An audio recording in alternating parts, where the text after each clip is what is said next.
Hello and welcome back to पीवाईक्यूपीडिया।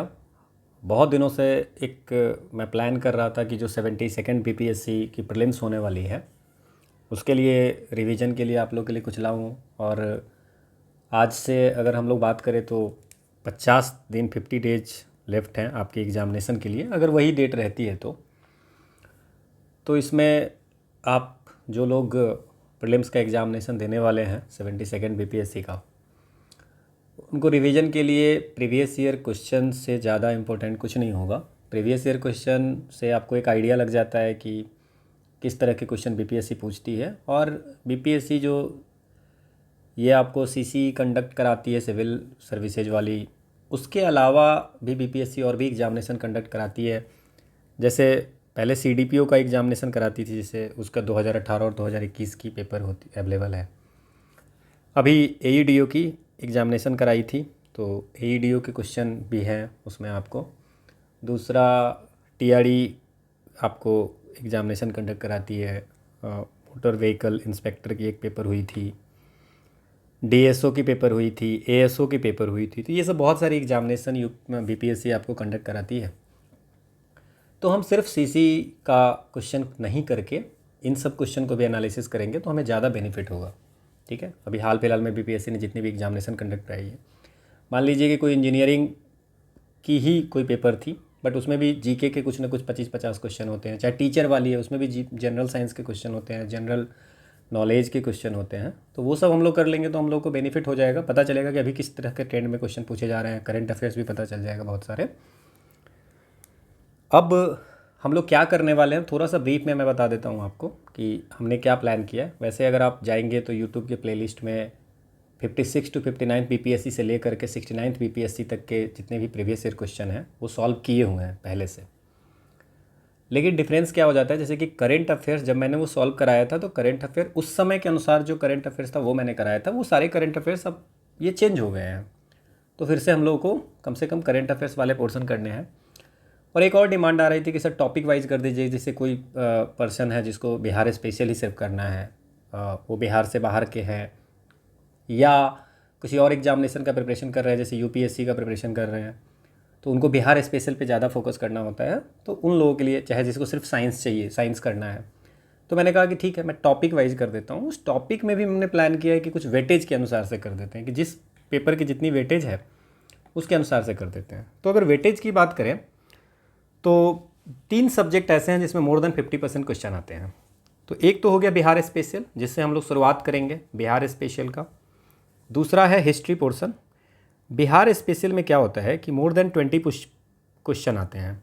Bihar special में more than 20 question आते हैं। अब इसमें क्या होता है ना, कुछ ओवरलैप कर जाते हैं हिस्ट्री के साथ, क्योंकि बिहार की जो हिस्ट्री और इंडिया की हिस्ट्री तो बहुत सारे क्वेश्चन ओवरलैप कर जाते हैं। इसलिए आप मान के चलिए कि 20 क्वेश्चन हिस्ट्री में, अराउंड 30 क्वेश्चन आपको आते हैं, और साइंस में जो है वो आपको लगभग 30 क्वेश्चन। तो ये अराउंड ग्रेटर देन 75, मतलब 150 क्वेश्चन में 50% सिर्फ इसी सब्जेक्ट से आते हैं। तो हम पहले इसी 3 सब्जेक्ट का पीवाईक्यू एनालिसिस करेंगे। ठीक है, उसके बाद बचता है आपका, जैसे कि मैथ्स है। मैथ में आपको 10 क्वेश्चन आते हैं, ये फिक्स है ना। एक बार 9 क्वेश्चन आया है 70th बीपीएससी का जो रिपीटेड एग्जामिनेशन हुआ था उसमें 9 क्वेश्चन आया था, बट अब 10 मान के चलिए कि 10 आते ही है। इसके बाद जो बहुत बड़ा वेटेज रखता है वो है करेंट अफेयर्स। ठीक है, तो करेंट अफेयर्स जो पूछे थे, जैसे 2014-15 में जो एग्जामिनेशन हुई थी या 2020 में जो एग्जामिनेशन हुआ, तो उस समय जैसे नोबेल प्राइज़ पूछा या कोई आपसे पूछ रहा है कि यूएस ओपन किसने जीता, इस टाइप के क्वेश्चन, या पद्म अवार्ड किसको मिला, तो ये सब क्वेश्चन जो है वो हम लोग अभी के अनुसार से कर लेंगे। तो हमारा करेंट अफेयर्स आज के डेट में जो इंपॉर्टेंट है वो भी हो जाएगा। ठीक है, मतलब जो भी पुराने क्वेश्चन हैं उसको भी आज के डेट में कैसे रिलेवेंट है उस तरह से हम लोग करेंट अफेयर्स भी कर लेंगे। ठीक है, तो हमारा नया करेंट अफेयर्स भी हो जाएगा और पैटर्न भी पता चल जाएगा कि इस तरह के क्वेश्चन बीपीएससी में पूछे जाते हैं। बाकी जो बचे ना, पॉलिटी हो गए और ज्योग्राफी हो गए और इकोनॉमी हो गए। अच्छा, ये करेंट अफेयर्स में भी कुछ बिहार के करेंट अफेयर्स भी रहते हैं, उसको हम सेपरेट कर लेंगे, बिहार स्पेशल और बाकी ऑल इंडिया वाला क्वेश्चन। तो उसके लिए आपको घबराने की ज़रूरत नहीं है। अब इसके बाद बचता है 3 टॉपिक, एक पॉलिटी, इकोनॉमी और आपको ज्योग्राफी। समटाइम मान लीजिए कि लगभग 10-10 क्वेश्चन इनमें से आता है, किसी में 11 हो गया, किसी में 7 हो गया, 8 हो गया। तो ये आपको इतनी चीज़ें होती है और करंट अफेयर्स के लगभग 30 क्वेश्चन पूछते हैं जिसमें बिहार के भी करंट अफेयर्स होते हैं। क्लियर, यहाँ तक कोई दिक्कत नहीं। तो हम क्या करेंगे, हम पहले ये 3 को करेंगे एंड देन उसके बाद बाकी चीज़ों को करेंगे, ठीक है, बेस्ड ऑन द प्रायोरिटी। ये सबसे इंपॉर्टेंट है। अगर आपको क्लियर करना है एग्जामिनेशन प्रीलिम्स तो आपको ये 3 पे फोकस ज़्यादा करना पड़ेगा, ठीक है। करंट अफेयर्स इनफाइनाइट है, उसमें अगर आप 50% क्वेश्चन भी बना पा रहे हो तो इट्स गुड, ठीक है। बाकी हम जो भी इंपॉर्टेंट करंट अफेयर्स है उसकी सेपरेट वीडियो ला के आपको बता देंगे, ठीक है। अब ये वीडियोज में कैसे कैसे क्वेश्चन करने हैं, तो पहले तो जो 56th 59th बीपीएससी से लेकर के 71वीं बीपीएससी तक जितनी भी पेपर हुई है उसकी टॉपिक वाइज पीवाईक्यू करेंगे। जैसे बिहार स्पेशल कर रहे हैं तो 56 to 59 से लेकर के 71वीं बीपीएससी तक जितनी भी पेपर हैं उसका हम लोग करेंगे। जैसे उस बीच में 66th बीपीएससी का री हुआ था, 67th बीपीएससी भी री हुआ था और 70th बीपीएससी भी री एग्जाम हुआ था। ये 3 पेपर 2 बार आएंगे, तो लगभग टोटल ये 14 पेपर हो गए। इस 14 पेपर के जितने भी बिहार स्पेशल के क्वेश्चन पूछे गए हैं वो हम इकट्ठा करेंगे।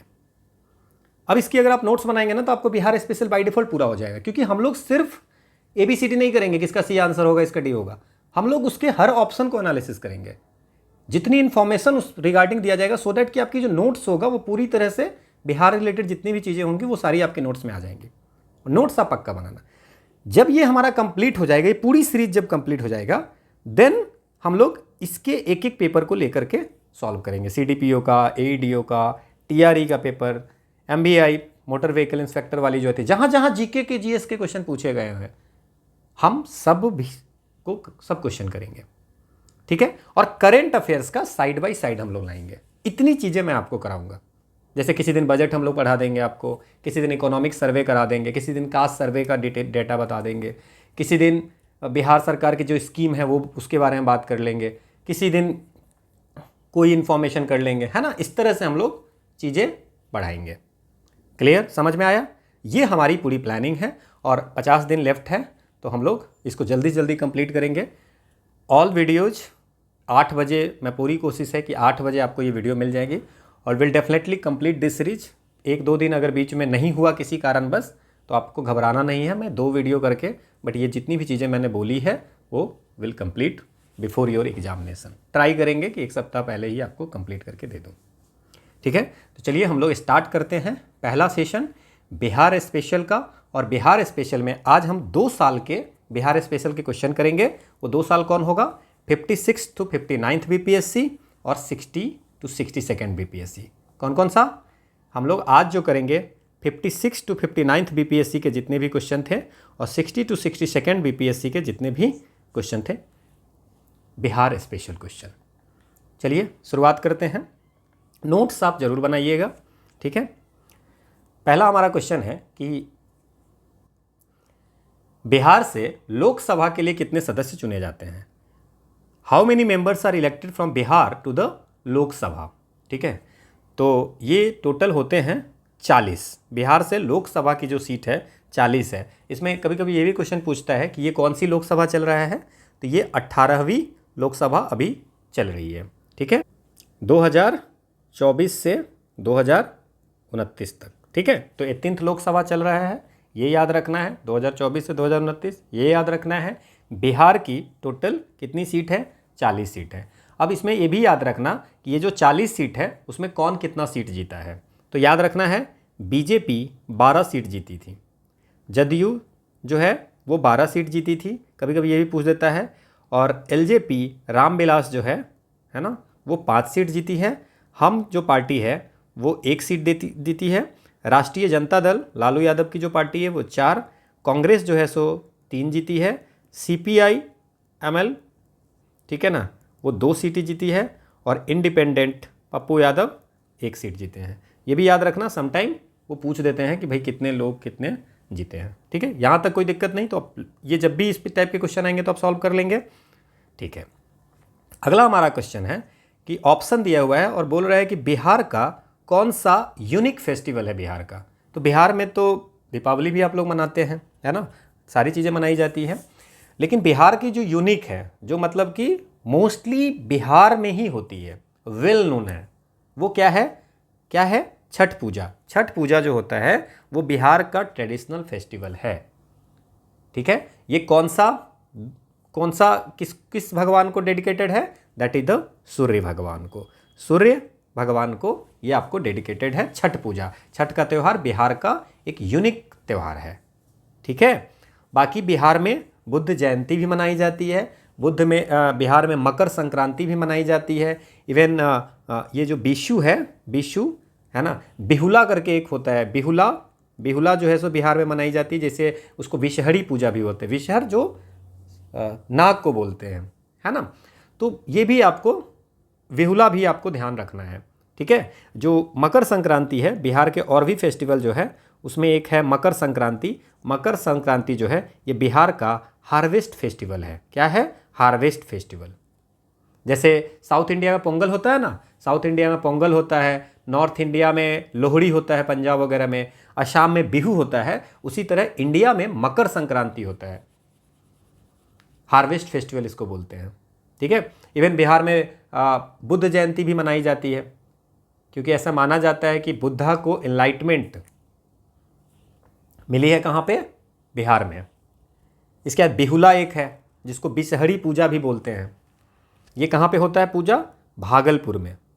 इस पे भी क्वेश्चन आएगा तो हम लोग देखेंगे। तो इसमें लोग क्या करते हैं? मनसा देवी का पूजा करते हैं, पूजा करके अपने जो परिवार है उसकी सेफ्टी के लिए, और यहीं पे मनसा देवी की पूजा करते हैं। और यहीं पे इसी फेस्टिवल में एक आर्ट बनाई जाती है, उसको बोलते हैं मंजूसा आर्ट।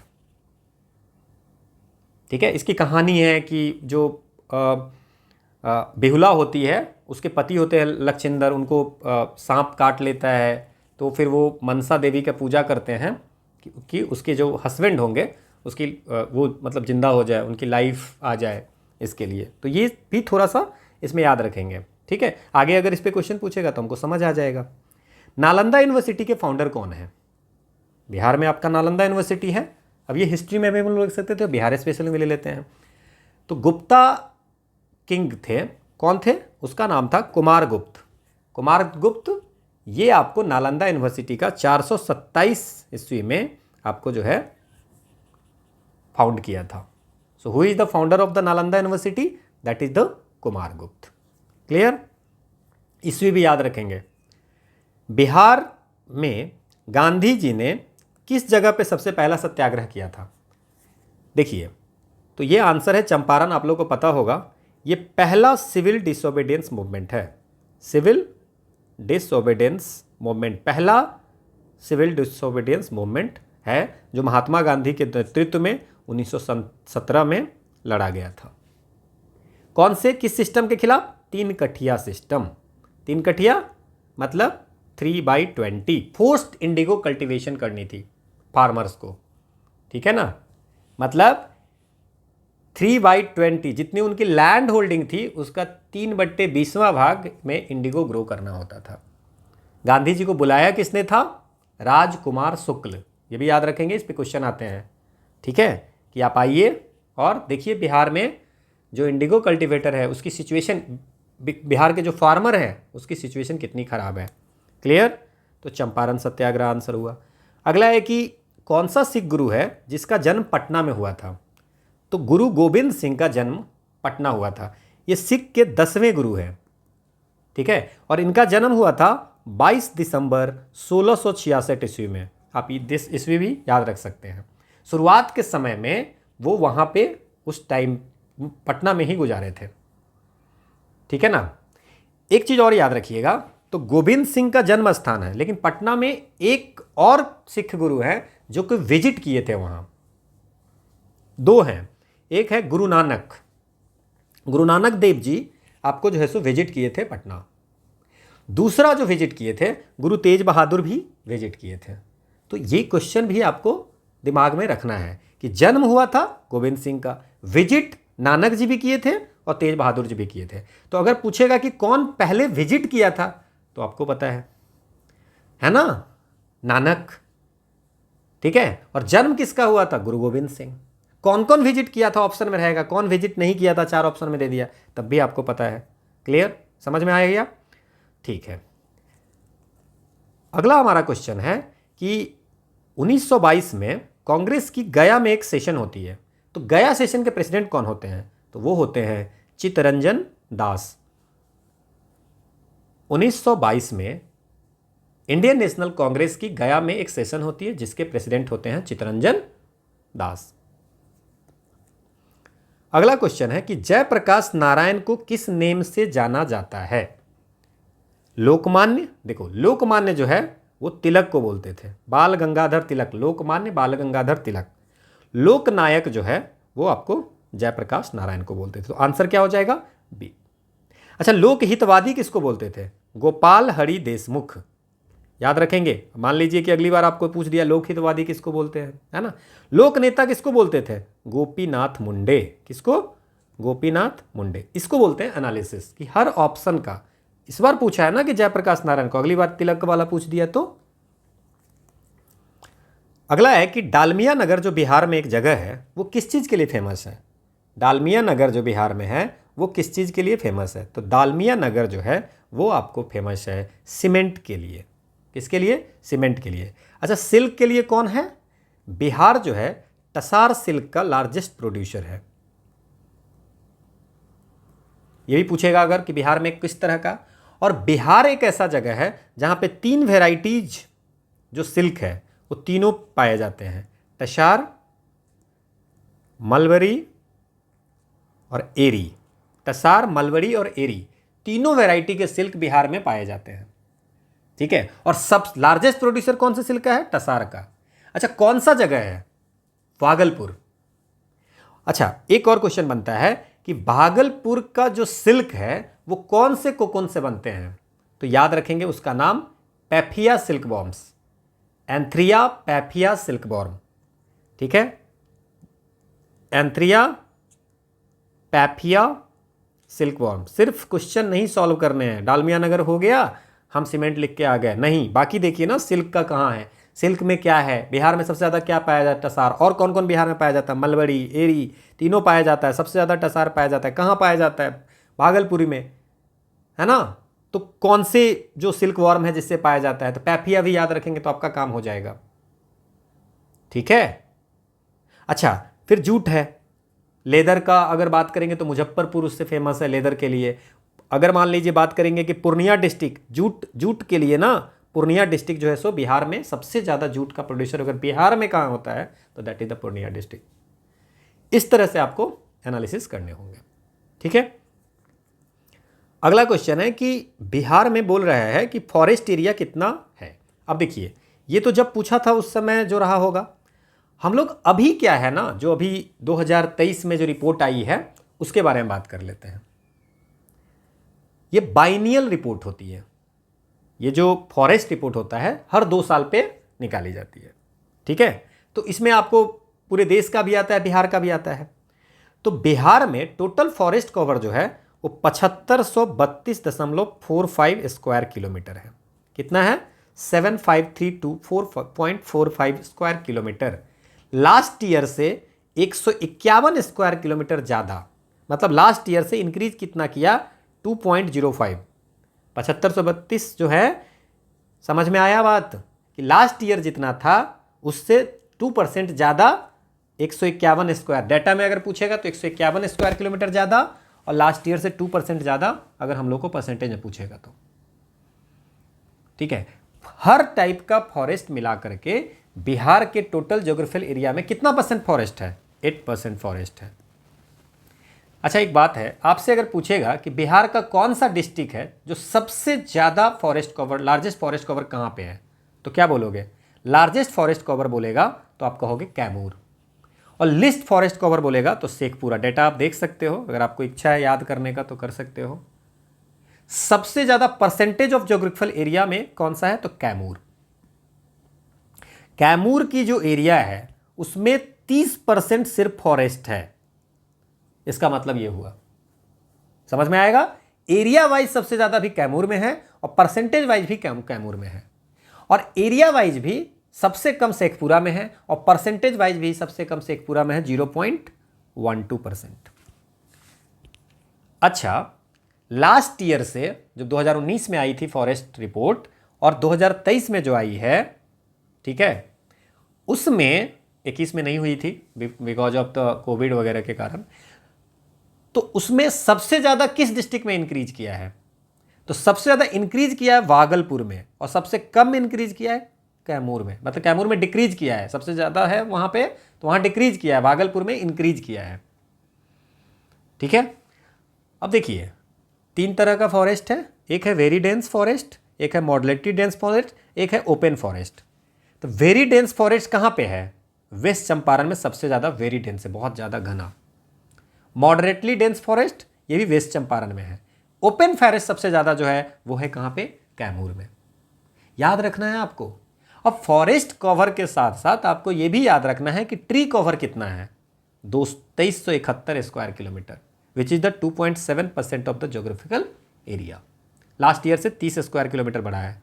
फॉरेस्ट कवर 151 बढ़ा है, ये 30 बढ़ा है। ठीक है, याद रखना है। तो अगर कंबाइंड फॉरेस्ट और ट्री कवर पूछ दिया तो आप 7532.45 और 2371 को जोड़ोगे तो 9903 किलोमीटर, विच 10.7%। ये सारी डाटा आपके जबान पे होने चाहिए। तो अगर फॉरेस्ट रिपोर्ट से कोई भी क्वेश्चन पूछेगा तो आपका सॉल्व हो जाएगा। मेरी बात समझ में आएगा?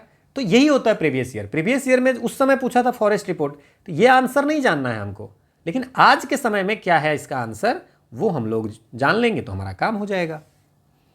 ठीक है, अगला क्वेश्चन है कि बिहार का विच of the following towns is located eastern most of Bihar. Bihar का जो डायग्राम है उसमें ईस्टर्न मोस्ट में कौन सा है? ठीक है, ठीक है, तो ये ऐसे हम लोग देखेंगे, नॉर्थ, साउथ, ईस्ट, वेस्ट।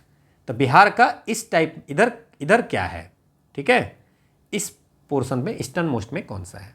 कौन सा होगा ईस्टर्न मोस्ट में? That is the Kishanganj. Kishanganj eastern most में कौन सा होगा? अच्छा एक मिनट, ईस्टर्न मोस्ट में क्या होगा? क्या होगा? ईस्टर्न मोस्ट जो होगा वो होता है, वो है किशनगंज। ठीक है सर, ये तो ऑप्शन में है ही नहीं किशनगंज। नाउ अब देख लेते हैं ना, जो हमारे पास ऑप्शन है उसमें देख लेते हैं कौन सा है। तो किशनगंज के बाद अगर आप देखेंगे मैप तो वो है कटिहार। तो आंसर क्या हो जाएगा? कटिहार। अब क्वेश्चन ये भी अराइज होता है, देखो किशनगंज है यहाँ पे सबसे ईस्टर्न मोस्ट, और उसके बाद अगर बात करें तो आपका जो ऑप्शन है उस ऑप्शन में कटिहार हो जाएगा आपका आंसर। अच्छा, अब क्वेश्चन पूछ रहा है कि नॉर्थ वेस्ट में कौन सा है? तो नॉर्थ वेस्टर्न में क्या हो गया? वेस्ट चंपारण। ठीक है, अब वेस्टर्न मोस्ट डिस्ट्रिक्ट कौन हो गया? तो ये हो जाएगा कैमूर। सबसे वेस्ट में क्या है? कैमूर। साउदर्न मोस्ट में देखिएगा अगर बात करेंगे तो सबसे नीचे कौन सा है? साउदर्न मोस्ट में गया। सबसे साउदर्न मोस्ट में गया। क्लियर, समझ में आया? तो इस तरह से आप क्वेश्चन को सॉल्व करोगे। नॉर्थ या नॉर्थ वेस्टर्न में, नॉर्दर्न मोस्ट में क्या हो जाएगा? वेस्ट चंपारण। ठीक है, इसके बाद साउदर्न में क्या हो जाएगा? गया। ईस्टर्न मोस्ट में क्या हो जाएगा? ईस्टर्न मोस्ट में किशनगंज, और वेस्टर्न मोस्ट में क्या हो जाएगा? कैमूर। हमारे पास जो ऑप्शन था उस ऑप्शन के अनुसार से हमारा आंसर जो हो जाएगा वो हो जाएगा कटिहार। क्लियर, समझ में आ जाएगा? ठीक है, आगे बढ़ते हैं। इसमें 4 लेक दिया हुआ है और पूछ रहा है कि इसमें से कौन सा लेक जो है वो बिहार में है। अनुपम लेक, सांभर लेक, सुखना लेक और कामा लेक। ठीक है, ये कामा जो है ना ये आपको रिवर है। कामा रिवर जो है सो ये रशिया में है। सुखना लेक जो है ये आपको चंडीगढ़ में है। कहाँ पे है? चंडीगढ़ में। सांभर लेक जो है ये आपको राजस्थान में है। अनुपम लेक जो है ये आपको कैमूर वाइल्ड लाइफ सेंचुरी के अंदर में है। तो बिहार में कौन सा हो गया? अनुपम लेक। अगला है कि Swami Sahajanand Saraswati form the All India United Kisan Sabha with the demand for the nationalisation of land and waterways. Land और वाटरवेज के नेशनलाइजेशन के लिए स्वामी सहजानंद सरस्वती ने ऑल इंडिया यूनाइटेड किसान सभा का गठन किया था, और उसमें उन्होंने डिमांड रखा था कि लैंड और वाटरवेज का क्या होना चाहिए? लैंड और वाटरवेज का नेशनलाइजेशन होना चाहिए। ये पूछ रहा है कि कब किया था ऐसा। ठीक है, अपने डेथ से पहले, यंग एज में, 1930s में, 1920s में। अभी क्वेश्चन जो है सो देखिए 2 चीज़ें हैं इसमें। अगर आपसे क्वेश्चन पूछेगा कि बिहार प्रोविंशियल किसान सभा BPKS ये जो है सो सहजानंद सरस्वती ने इस्टेब्लिश किया था कब? तो बोलेंगे 1929 में। ठीक है, दूसरा क्वेश्चन है, अगर आपसे पूछेगा कि ऑल इंडिया किसान सभा, पहले बिहार प्रोविंशियल किसान सभा था 1920 में, फिर उसको कांग्रेस का जो लखनऊ सेशन हुआ था वहां पे इन्होंने फॉर्म किया था ऑल इंडिया किसान सभा, ठीक है, 1936 में। 11 अप्रैल 1936 को लखनऊ सेशन में इंडियन नेशनल कांग्रेस का जो हुआ था वहां पे इन्होंने फॉर्म किया था ऑल इंडिया किसान सभा, ठीक है ना। और उसमें सहजानंद सरस्वती जो थे वो पहला प्रेसिडेंट थे, और फर्स्ट जनरल सेक्रेटरी जो था, क्योंकि पूछते हैं फर्स्ट जनरल सेक्रेटरी, तो वो थे एनजी रंगा। कौन थे? एनजी रंगा जो है सो फर्स्ट जनरल सेक्रेटरी थे,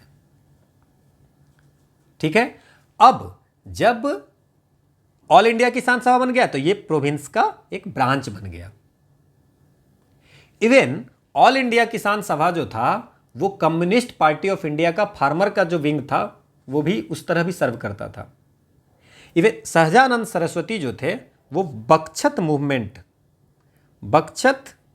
मूवमेंट भी आपको लॉन्च किया था 1937 से 38 के बीच में, ठीक है। बख्शत लैंड किया था, बख्शत मूवमेंट जो है सो 1937 से 38 के बीच में लॉन्च किया था, ठीक है। क्लियर? यहां तक कोई दिक्कत नहीं। अब समझिए, अब ऑल इंडिया यूनाइटेड किसान सभा, ऑल इंडिया यूनाइटेड किसान सभा, ये जो है ये आपको 1940s के आसपास में स्वामी सहजानंद सरस्वती ही ने फॉर्म किया था, लेट 1940s में। ऑल इंडिया किसान सभा से इनका मोहभंग हो गया, और इसके बाद जो है सो, क्योंकि इसमें क्या हुआ था ना, ऑल इंडिया के, देखो पहले क्या किया इन्होंने, क्रोनोलॉजी समझिए, बिहार प्रोविंशियल किसान सभा किया, उसके बाद ऑल इंडिया किसान सभा बनाया। इसमें क्या हुआ ना कि कम्युनिस्ट पार्टी का इतना ज़्यादा इन्फ्लुएंस हो गया, डोमिनेशन हो गया, कि इन्होंने 1945 में इसको छोड़ करके और तब बनाया ऑल इंडिया यूनाइटेड किसान सभा, मतलब 1945 के बाद बनाया, और उसके बाद 1950 में उनकी डेथ हो गई। तो ये पूछा कि ऑल इंडिया यूनाइटेड किसान सभा जब बनाया था उसका टाइमिंग, डेथ से पहले तो 45 के बाद बनाया, 50 में डेथ हो गए तो डेथ से पहले ही आंसर होगा। वेरी यंग एज में तो बोल नहीं सकते, 1930s 1920s बोल नहीं सकते हैं। समझ में आ गया ना बात? इसका आंसर क्या होगा? अब देखो, तीन चीजें इन्होंने बनाई है, एक 1929 में, एक 1936 में, और एक 1945 के बाद।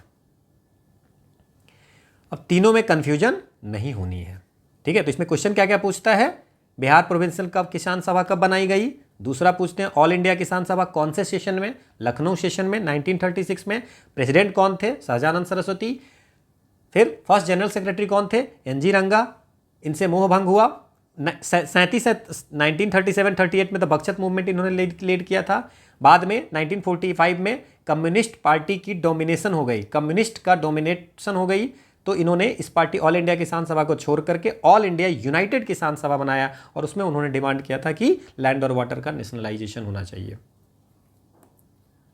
ठीक है। अगला क्वेश्चन है कि the right of the tenants on land in Bengal and Bihar were given by the Bengal tenancy act कब किया गया था, ठीक है। तो बंगाल गवर्नमेंट के द्वारा बंगाल टेनेंसी एक्ट 1885 में लाया गया था, ठीक है, कि बहुत ज़्यादा पीजेंट रिवॉल्ट वगैरह हो रहा था, उसके लिए बंगाल टेनेंसी एक्ट 1885 में लाया गया था। इतना बस आपको याद रखिए, जमींदार लोग थे उनके राइट को देखते हुए। अगला क्वेश्चन है कि one of the popular beliefs in Bihar during the non cooperation movement of 1920-22 was that victory would come to them because Gandhi. 1920-22 में जो असहयोग आंदोलन हुआ था उसमें बिहार में ऐसा लोगों को मान्यता था कि उनकी जीत ही होगी, क्योंकि गांधी क्या थे, धर्म के प्रतीक थे, एक निपुण राजनीतिज्ञ थे, अंग्रेजों को हराने का उनको तरीका पता था, या अंग्रेजी जानते थे। उस समय में आपको ऐसा बिलीव था कि गांधी जी जो है वो आपको धर्म के प्रतीक थे, ठीक है। क्लियर? तो आंसर क्या हो जाएगा? ए। अगला क्वेश्चन है कि इसमें से कौन से पीजेंट लीडर है बिहार के पीजेंट लीडर। अब इसमें है स्वामी विद्यानंद, स्वामी सहजानंद और सरदार वल्लभ भाई पटेल। अब सरदार वल्लभ भाई पटेल आपको गुजरात में चले गए, तो सरदार वल्लभ भाई पटेल तो होना नहीं है, बिहार के लीडर प्रेजेंट पूछ रहा है। स्वामी सहजानंद तो अभी भी आपने बिहार का देख लिए, प्रोविंशियल किसान सभा, ऑल इंडिया किसान सभा, ये सब किए हुए हैं, तो दूसरा तो होगा ही होगा, तो दूसरा होगा ही होगा और तीसरा होगा नहीं, तो 2 ऑप्शन तो चला गया। अब हमारा है पहला क्वेश्चन को देखना है कि स्वामी विद्यानंद, स्वामी विद्यानंद जो थे, स्वामी विद्यानंद जो हैं वो आपको दरभंगा में पीजेंट मूवमेंट को देखते थे, ठीक है, 1919-20 के समय में। तो स्वामी विद्यानंद इज ऑल्सो आंसर, तो इसका आंसर हो जाएगा ए। समझ में आ गया? स्वामी विद्यानंद मेजर लीडर थे, पेजेंट के लीडर, दरभंगा पेजेंट मूवमेंट के लिए। अगला है कि in which area was Rahul Sankrityayan, Rahul Sankrityayan non cooperation movement के समय में एक्टिव थे बिहार के किस एरिया में? ठीक है, तो ये थे छपरा डिस्ट्रिक्ट, छपरा डिस्ट्रिक्ट जो बिहार की है उसमें, वहां पे ये आपको नॉन कॉपरेशन मूवमेंट के समय में एक्टिव थे। कौन? राहुल सांकृत्यायन। इनका राहुल सांकृत्यायन जो है, इनका ओरिजिनल नाम था केदारनाथ पांडे। क्या नाम था? केदारनाथ पांडे। क्लियर?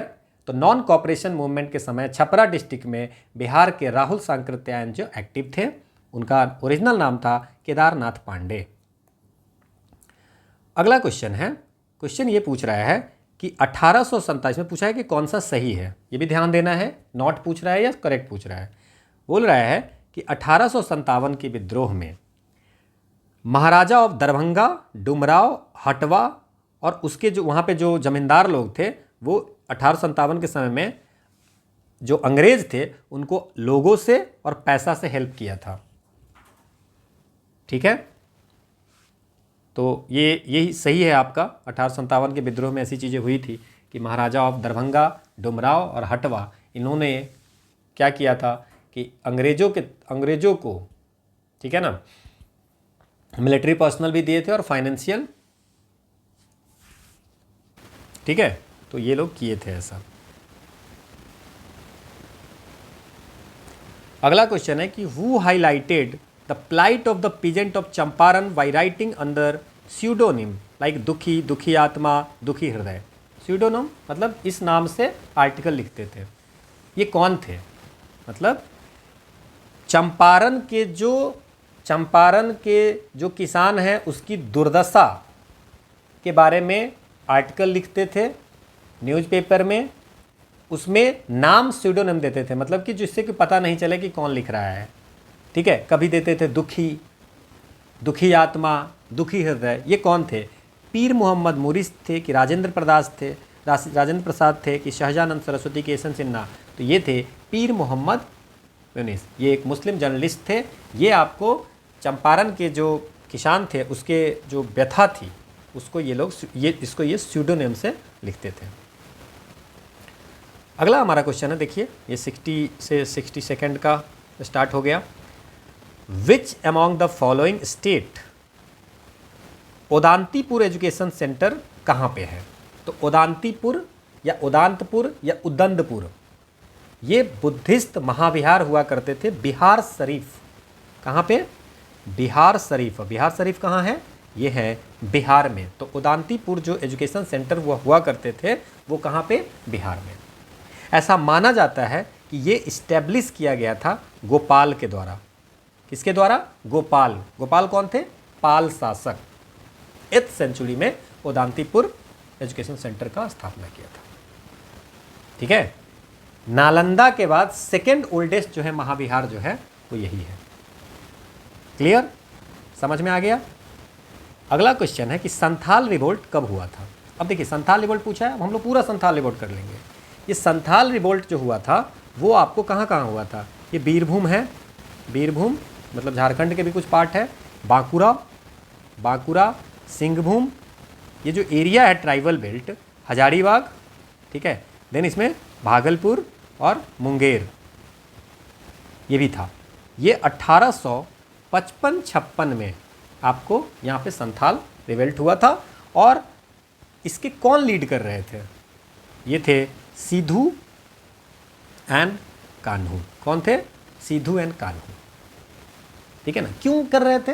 वही अगेन द इशू कि कॉलोनियल एक्सप्लॉयटेशन कर रहे थे, ब्रिटिश जो है सो एक्सप्लॉयट कर रहे थे, टैक्स ज़्यादा कर दिए इसलिए कर रहे थे। ठीक है, दो तीन क्या क्या चीज़ें याद रखेंगे उसमें संथाल में, कब हुआ था 55-56 में, और सिद्धू कानू, बस इतना याद रखिए, काम चल जाएगा आपका।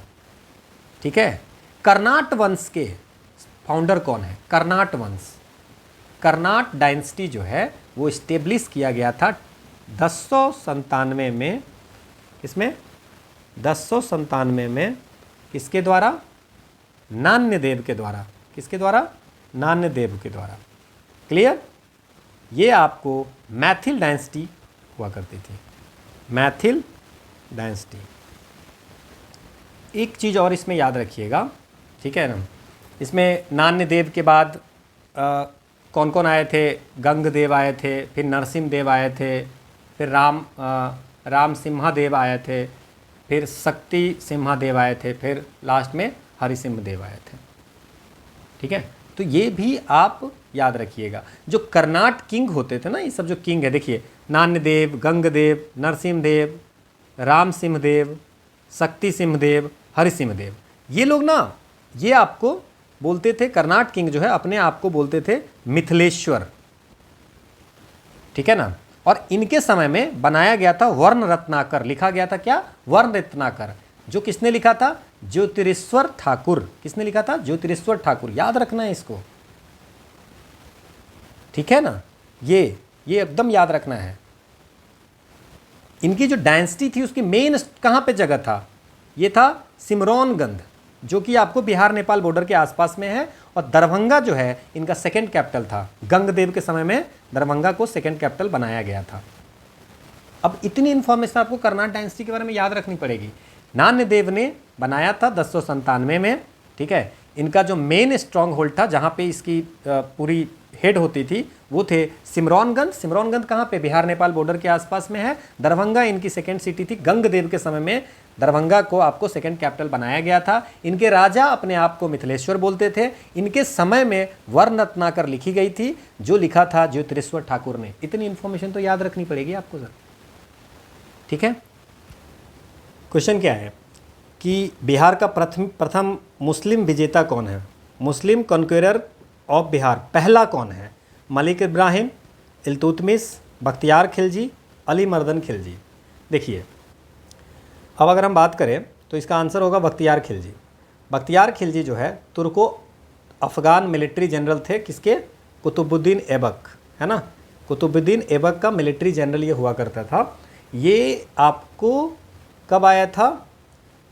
इंडियन सब कॉन्टिनेंट में 1197 से 1205 के बीच में, मतलब 1197 से 1205 के बीच में आया था। तो उस समय ये बिहार में आपको 1200 इस बीच में ये था।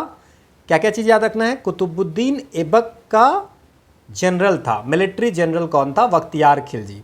ये इंडिया में 1197 से 1206 के बीच में आया। तो इसमें बहुत सारे बुद्धिस्ट जो मॉन्क थे उसको मारा था, और बिहार में इन्वेड किया था ये 1200 में बिहार पे आक्रमण किया था। और पहला विजेता जो है वो आपको कौन बना था? बख्तियार खिलजी। ठीक है, इसके बाद ये बंगाल में सिटी गौर करके सिटी था, वहाँ पे इसने आक्रमण किया, है ना। और यहाँ पे इनको बख्तियार खिलजी ही थे जो बंगाल में इस्लामिक रूल स्टार्ट किया था। इन्होंने, बख्तियार खिलजी ने एक टाउन बनाया था, उसका नाम था बख्तियारपुर। अभी भी आपको पता होगा बिहार में है बख्तियारपुर। अब बख्तियारपुर खिलजी को मारा किसने? उसका नाम है अली मर्दन। कि कौन मारा था? अली मर्दन। ठीक है, और अली मर्दन का मौसलम जो है वो कहाँ पे है? बिहार शरीफ में। सॉरी, इसका बख्तियार खिलजी का बिहार शरीफ में। कहाँ पे है? बिहार शरीफ में। इतनी चीज़ें तो हमको याद रखनी है। फिर इल्तुतमिश कौन है? ठीक है ना, इल्तुतमिश जो है सो बिहार में 1210 में, इल्तुतमिश इसके जो फोर्स थे वो 1210 में आया था, मतलब बख्तियारपुर खिलजी के बाद ये आया था। और मलिक इब्राहिम कौन थे? एक सूफी संत थे जो साउथ बिहार को 14वीं सेंचुरी में किया था। मतलब ये 1200 में किया था, ये 14वीं सेंचुरी में, मतलब 200 साल के, बख्तियार खिलजी के 200 साल बाद। समझ में आ गया? तो बख्तियार खिलजी 1200 में, इल्तुतमिश 1210 में, ये 14वीं सेंचुरी में ये आपको साउथ बिहार में कॉन्कर्ड किया था, विजेता बना था, ठीक है। और इन्होंने इसको मारा किसने था? बख्तियार खिलजी को अली मर्दन ने। और इसका जो बख्तियार खिलजी है उसका मौसलम जो है वो है आपको बिहार शरीफ में। इन्होंने एक टाउन बनाया था जो बख्तियारपुर, यही एक पर्सन था बख्तियार खिलजी जो आपको गौर सिटी, बंगाल के जो गौर सिटी थे उसको कैप्चर किया था। इतनी चीज़ें आपको इसमें याद रखना है। अगला क्वेश्चन है कि नालंदा बिहार को डिस्ट्रॉय किसने किया था? ठीक है, तो नालंदा जो महाविहार था वो बनाया था किसने? हम लोग आज ही लास्ट ईयर पूछा था, कुमार गुप्त, गुप्ता डायनेस्टी का 5th सेंचुरी में 427 याद है, तो उसमें किया था। नाउ ये नालंदा क्या था? बुद्धिस्ट का जगह था, मॉनेस्ट्री था, है ना, और बहुत ही बड़ा लर्निंग सेंटर था। तो 12वीं सदी के अंत में 1200 ईस्वी में बख्तियार खिलजी गया था, तो 12वीं सदी के अंत में इसको बख्तियार खिलजी ने इसको डिमोलिस्ट कर दिया पूरी तरह से। पूरी जो वहाँ की लाइब्रेरी थी उसको जला दिया, जितने भी मॉन्क्स थे, साधु थे वहाँ पे, उसको मार दिया, ठीक है। तो नालंदा बिहार को डिस्ट्रॉय किसने किया? बख्तियार खिलजी ने। क्लियर? अब देखिए लास्ट ईयर भी पूछा था कर्नाट डायनेस्टी, अब पूछा है कि last king of Karnat dynasty. पिछली बार क्या पूछा था 56 to 59 में कि यही है PYQ का फायदा कि कर्नाट डायनेस्टी का कौन स्थापना किया था। तो हमने बात किया था कि 1097 में नान्य देव ने किया था। किसने किया था? नान्य देव में। और इसका जो लास्ट किंग था वो था हरसिम देव। क्या था? हरि सिंह देव, हरि सिंह देव, ठीक है ना। गंग देव के याद रखना है, इसमें क्या क्या चीज़ याद रखना है कि कर्नाट डायनेस्टी जो है वो उसके जो राजा थे वो अपना को मिथिलेश्वर बोलते थे। और ये भी याद रखना है कि गंग देव के समय में दरभंगा को सेकंड कैपिटल बनाया गया था। क्लियर? ठीक है। अगला है कि विच of the following canal system irrigate, Bihar के एरिया को कौन सी कैनाल सिस्टम बिहार के एरिया को इरिगेट करती, सिंचाई करती है? कौन सी?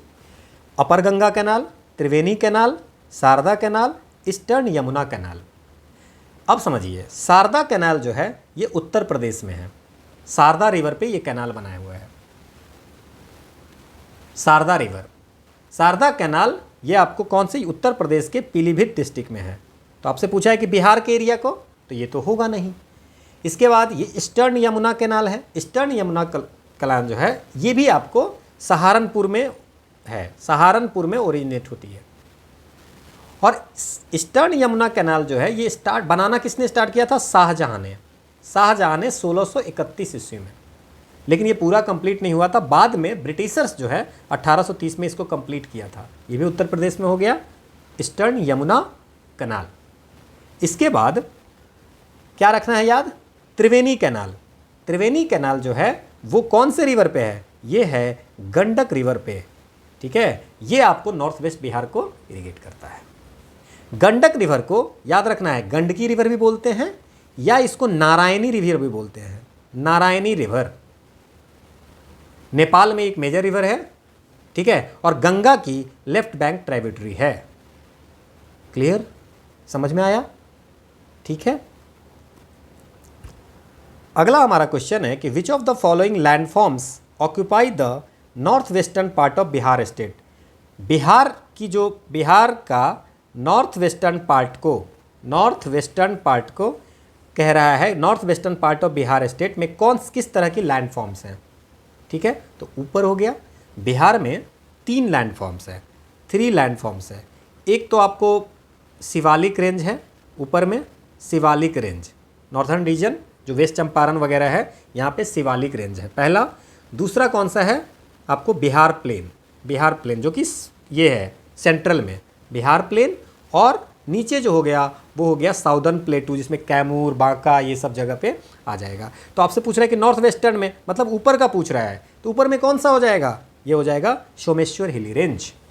शिवालिक रेंज जो है वो वेस्ट चंपारण वगैरह की तरफ में है, ऊपर में है ना, ठीक है। और इसी में रामनगर दून, सोमेश्वर रेंज और हरिथा वैली है। समझ में आया? नहीं आया सर? शिवालिक रेंज जो है इसमें क्या क्या है? रामनगर दून, इसके बाद आपको रामनगर दून के बाद सोमेश्वर रेंज और हरिथा वैली है। ठीक है, क्लियर, समझ में आ गया? ये सब इतना आपको दिमाग में रखना है। सो आंसर क्या हो जाएगा? कामेश्वर हिली रेंज। ठीक है, तो ये सारी चीज़ें आपको ध्यान रखनी। बाकी आप डिटेल्स इसमें पढ़ सकते हो कि कौन कौन सा हिल कहाँ पे कौन कौन सा एरिया है ना। साउदर्न प्लेन कैसा है, नॉर्दर्न प्लेन कौन कौन से डिस्ट्रिक्ट में है ना। प्लेन जो है 2 पार्ट्स में बना हुआ है, नॉर्दर्न है, साउदर्न है। नॉर्दर्न में कौन कौन सी डिस्ट्रिक्ट है ना। ईस्ट चंपारण, वेस्ट चंपारण, कटिहार, सहरसा, बेगूसराय, है ना, समस्तीपुर। साउदर्न प्लेन में कौन कौन सा है, खड़गपुर, जमालपुर, शेखपुरा, तो देख लेना एक बार, है ना। अगला क्वेश्चन है कि विच of the following national highways connect Chhapra से गोपालगंज, कौन सा हाईवे जाता है? देखिए अब इसमें 4-5 हाईवे आपको दिया हुआ है। तो इसमें जो 85 नंबर हाईवे है NH 85, ये छपरा और गोपालगंज को कनेक्ट करता है। तो ये हम लोग को याद रखना है, इससे ज़्यादा हम लोग को दिमाग नहीं। बाकी जो है सो क्वेश्चन में जैसे आप मान लीजिए बिहार से गुजरती कौन कौन है, देखिए NH 77 भी गुजरती है बिहार से। देन आपको 85 भी गुजरती है छपरा से गोपालगंज वाले में। तो इसको आप देखोगे छपरा, है ना, छपरा से गोपालगंज, देख रहे हो, ये NH 85 है। तो ये हम लोग को ध्यान रखना है। इसके बाद देखो NH 83 है, NH 2 है, NH 31 है, 106 है।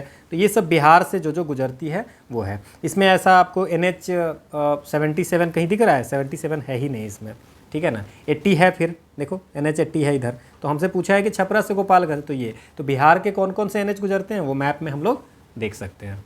क्लियर? अगला हमारा क्वेश्चन है कि क्या क्वेश्चन है? Which of the following district record highest growth? 2001 में जो पॉपुलेशन था उससे 2011 में सबसे ज़्यादा कौन से डिस्ट्रिक्ट में बढ़ोतरी हुई है? ठीक है ना, 10 साल में सबसे ज़्यादा पॉपुलेशन कहाँ पे हुई है? तो ये है मधेपुरा। मधेपुरा में 2001 में जितना था उससे 31.12% ज़्यादा पॉपुलेशन हो गया था 2011 जब हुआ तो। ठीक है, तो ये आंसर होगा मधेपुरा। किशनगंज फेमस कहाँ किस चीज़ के लिए है? यहाँ पे हाईएस्ट रेनफॉल होती है।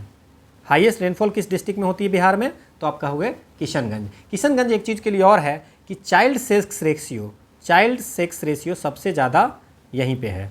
ठीक है, 971। पूरे बिहार का 918 है ना। तो चाइल्ड सेक्स रेशियो सबसे ज़्यादा किसका है? किशनगंज का है। इसके बाद किशनगंज इसके लिए भी है, ईस्टर्न मोस्ट डिस्ट्रिक्ट है, जो हम लोग बात कर चुके हैं। किशनगंज फेमस किसके लिए है? ईस्टर्न मोस्ट डिस्ट्रिक्ट है। किशनगंज में एक चीज़ और है कि minimum schedule caste population percentage की बात करें तो वो है किशनगंज। ठीक है, तो इतनी चीज़ें तो हम लोग याद रख ही सकते हैं इसमें। अगला है which of the following is a silk textile producing centre in Bihar? Bihar में सिल्क, हम लोग पिछले क्लास में मतलब पिछली जो ईयर का था उसमें हम लोगों ने बात किया था कि भागलपुर है, वहाँ पे टसार सिल्क होता है जो भागलपुर डिस्ट्रिक्ट बिहार में होता है। बिहार में 3 तरह के सिल्क पाए जाते हैं, मलबरी, एरी और टसार, तीनों। ठीक है, तो ये आंसर हो गया भागलपुर। अगला हमारा क्वेश्चन है कि eight which of the following places Bharat wagon and engineering company limited? Bihar के किस जिला में Bharat wagon and engineering company limited, corporation limited जो भी हो, है ना, BWEL, ये जो है सो आपको है। तो ये एक सेंट्रल PSU है और ये ministry of heavy industries and public enterprises के अंदर में आती है। और अभी हाल में इसकी जो एडमिनिस्ट्रेटिव कंट्रोल है वो आपको मिनिस्ट्री ऑफ रेलवे के पास में है। और ये है आपको मोकामा में, बिहार के मोकामा में ये आपको सिचुएटेड है। किस प्लेस पे? बिहार के मोकामा में। Bharat wagon and engineering company limited which is a central PSU। किसके अंदर में आती है? Ministry of heavy industry and public enterprises. लेकिन इसकी एडमिनिस्ट्रेटिव कंट्रोल जो है वो आपको कंपनी की एडमिनिस्ट्रेटिव जो कंट्रोल है वो किसी के पास चला गया? Ministry of railway. अगला हमारा क्वेश्चन है कि which district in Bihar is poorest according to per capita income के अनुसार से, पर कैपिटा इनकम के अनुसार से बिहार का कौन सा डिस्ट्रिक्ट सबसे कम है? बेगूसराय, मधेपुरा, सुपौल, शिवहर। ठीक है, सो पर कैपिटा इनकम में टॉप में जो सिटी है वो है पटना, बेगूसराय एंड मुंगेर। सबसे ज़्यादा टॉप पटना, फिर बेगूसराय, फिर मुंगेर। लोएस्ट में जो है सबसे कम किसका है? शिवहर, फिर अररिया, फिर सीतामढ़ी। तो सबसे कम पूछा है तो क्या आंसर होगा? शिवहर। पर कैपिटा इनकम जो है वो करेंट प्राइस पे है आपको 76,490 और कांस्टेंट प्राइस पे है 40,973, याद रखेंगे। ठीक है। इसके बाद क्वेश्चन है कि पर कैपिटा एनर्जी कंजम्पशन, ये सब करंट अफेयर्स में भी आ जाता है बट ये चूंकि आपको याद रखना होगा। पर कैपिटा एनर्जी कंजम्पशन जो है as per the economic survey of India, per capita energy consumption जो बिहार का है वो है 374 किलोवाट आवर। कितना है? 374 किलोवाट आवर। ये आपको करंट अफेयर्स में भी है और ये ना आपको ये जनरल में भी आपका ये क्वेश्चन आ सकता है। अगला हमारा क्वेश्चन है कि जीविका बिहार का इनिशिएटिव है वो किस चीज़ के लिए है? एम्प्लॉयमेंट जनरेशन के लिए, फाइनेंशियल इंक्लूजन के लिए, पॉवर्टी एटेन्युएशन के लिए और पब्लिक डिस्ट्रीब्यूशन के लिए। गवर्नमेंट ऑफ बिहार अपने Bihar rural livelihood promotion society के अंतर्गत के थ्रू, जो कि एक ऑटोनोमस बॉडी है डिपार्टमेंट ऑफ रूरल डेवलपमेंट का, ठीक है ना, ये आपको इसको लोकली में इसको जीविका बोलते हैं। इसका जो मेन ऑब्जेक्टिव है social economical empowerment of the rural people, मतलब एम्प्लॉयमेंट भी करना है और फाइनेंशियल इंक्लूजन भी करना है। तो इसमें more than one of the above answer होगा जीविका। इसके बाद एक स्पूर प्रोग्राम है। स्पूर प्रोजेक्ट जो बिहार में है वो किससे रिलेटेड है? स्पूर है support programme for urban reforms. क्या है? Support programme for urban reforms. ये आपको अर्बन पॉवर्टी रिडक्शन के लिए बनाया गया था। तो ये किस चीज़ के लिए हो गया? सपोर्ट प्रोग्राम फॉर तो पॉवर्टी, ठीक है, और ये म्यूनसिपल फाइनेंसेज वगैरह जो अर्बन लोकल बॉडीज है उसको ये करके, तो ये क्या हो जाएगा आपको more than one of the above, इसमें हम लोग आंसर लिख देंगे। अगला क्वेश्चन है कि बिहार में टोटल नेशनल हाईवे का लेंथ क्या है? अब देखिए ये भी आपको अभी जो है आज का ये उस समय का डाटा है, अभी जो है सो अराउंड 6400 किलोमीटर जो है बिहार में आपको नेशनल हाईवे है अक्रॉस बिहार। अगला क्वेश्चन है कि बिरसा को कैप्चर किया गया था। बिरसा जब सो रहे थे ना तो उनको कैप्चर कर लिया गया था। कब किया गया था?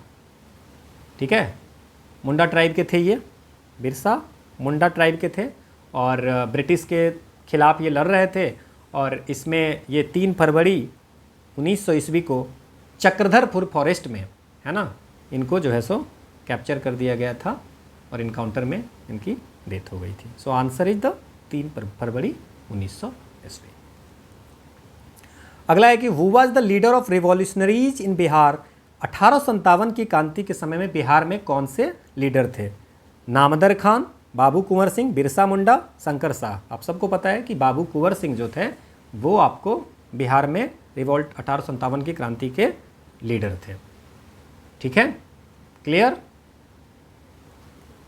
ये 80 वर्ष के थे जब ये इनको टुक चार्ज की ये आप नेतृत्व संभाले थे दानापुर में 25 जुलाई 1857 को। अगला है कि who ड्रीव Mahatma Gandhi's attention toward the exploitation of the peasant by the European Indigo planter? कौन पर्सन थे जो महात्मा गांधी को जो पीजेंट का जो कृषक लोग थे उनका एक्सप्लॉयटेशन जो कर रहे थे इंडिगो प्लांटर जो यूरोप के थे वो उसके तरफ ध्यान दिलाया?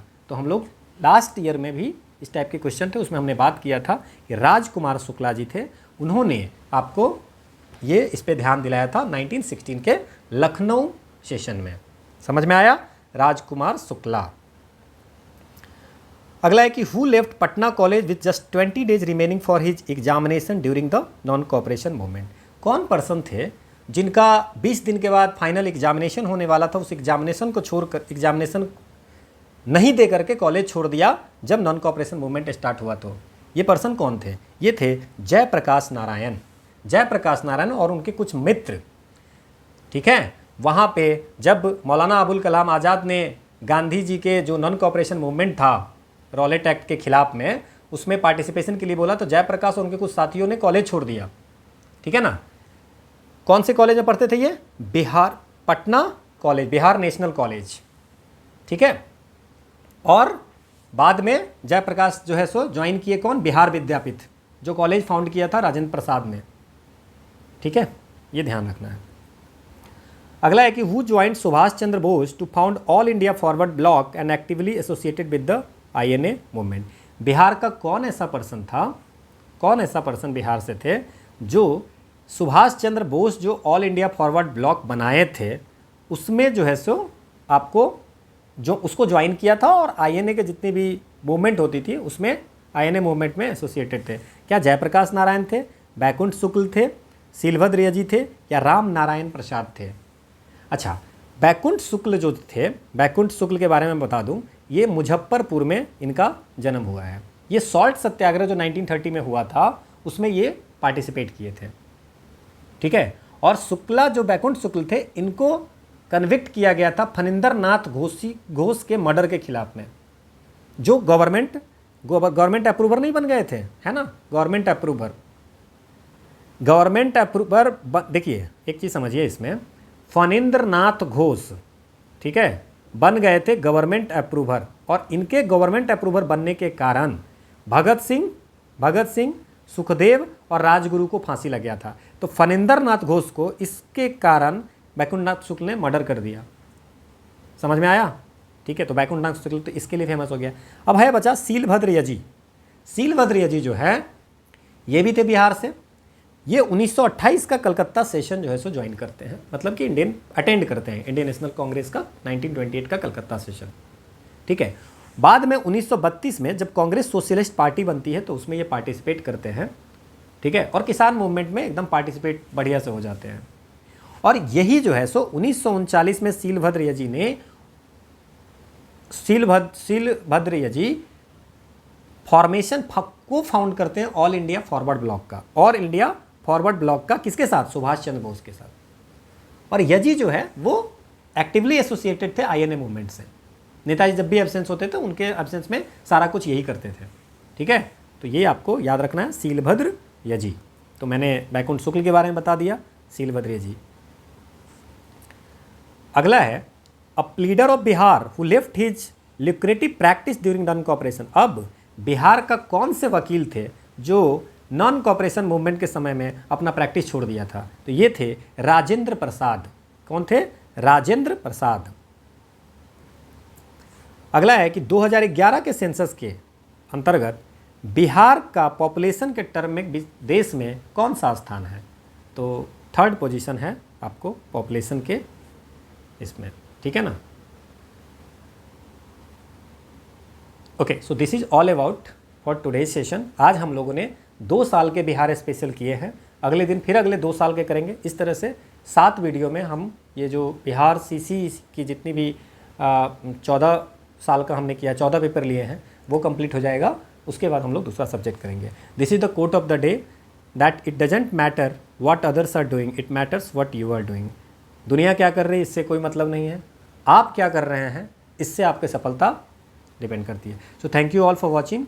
You will get the PDF on Telegram channel pyq_pedia, or you can visit the website pyqpedia.com for other information. So thank you all for watching. मैं उम्मीद करता हूँ आप लोगों ने नोट्स बनाया होगा और ये सीरीज जो होगा वो आपको बेनिफिट होगा। इफ़ अगर आपकी कोई भी इशू है आप कमेंट कर सकते हैं, टेलीग्राम पे आप मैसेज कर सकते हैं या कमेंट सेक्शन में लिख सकते हैं, सो डैट कि हम उसको देख करके सही करें। So thank you all again for watching.